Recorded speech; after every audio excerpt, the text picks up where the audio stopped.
Hey, what is going on, ladies and gentlemen? My name is Rayge, and we are back today to take a look actually at the recent reset here that actually gives us now some sneak peeks of what's coming up. So you guys can see here, after resetting the game, you can actually see here under the events, there's actually going to be, sorry, I missed it here, Dark Dimension 8 right here, preparing for Odin's arrival. So it ends in 6 days and 21 hours, which means next week, ladies and gentlemen, could very well be when Dark Dimension 8 begins. In addition to Odin being unlockable, going through it for the first time, we'll be keeping an eye on the Krakens and Whales that will probably have most of the ISO 8s and gear tier at 18, gear tier 19 ready to go. So you can even see here, hit the eye for additional details.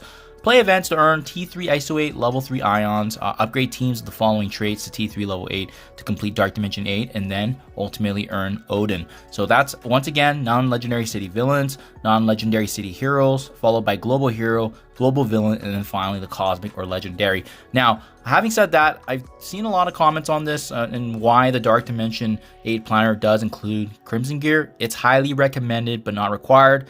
My suspicion is that it's going to be a lot more easier if you have Crimson gear. It probably will be up against maxed out tunes. So it's definitely not required, but chances are you likely need these characters upgraded in order to survive and withstand attacks. That just similar to how, you know, when you're participating in the later and deeper stages of Orcus raids, you got to have built up tunes and characters obviously part of your roster.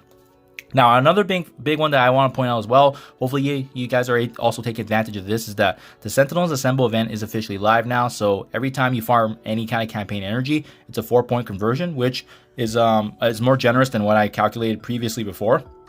But it's been nice. These orbs have been really good, guys. So I'm probably still going to core about 200 cores per day to get additional energy. Actually, speaking of which, let's see where we're ranking right now. Remember, this is a leaderboard event, so depending on how you do here, it's going to determine ultimately what your ions will be in as well. Once again, the limited material here for the T3 ISO 8. So scoring, once again, if you scroll all the way to the bottom, earning 1 Legion or fragment, and there's 4 points per campaign node. So let's see how we're doing actually right now, even with 43,000 points. I haven't used all my campaign energy yet, just waiting for the reset here for the milestones for Golden Opportunity.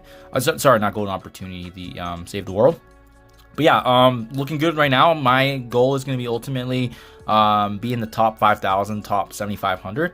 I think that's just going to be a nice way to mark it down, especially if I'm spending only 200 power cores per day. I also want to point out, guys, let me show you now this orb. It's actually really good. So it's going to be located here under the gold store. If you head over to Orbs, Iron Legion orb, and it's really nice because this can actually fast track your way into Dark Dimension 7 and ultimately even Dark Dimension 8 for those Crimson characters. So there's going to be trading materials here, there's gold drops, but more importantly in the center, you can see there's actually uniques here. And I did a couple orbs opening earlier. I got like 4 pieces of osmium. So each piece here is equivalent to 800,000 in gold, right? So the more you get, the better. So let me just, I have the one orb amassed right now. Let me just open it to show you guys. So gold right there, boom.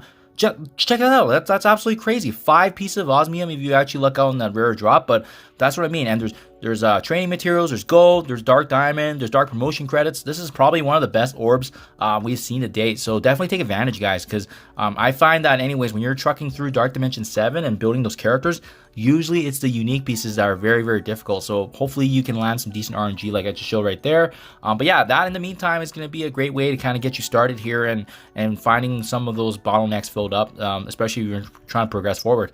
That in itself is an update here, guys. So remember, keep an eye out for this next week. Dark Dimension 8 is right around the corner. Do as best as you can. Make sure you're spending that campaign energy to maximize the potential ISO 8 purple that you could be getting from this event. Thank you for your time as always, and I'll catch you guys in the next one.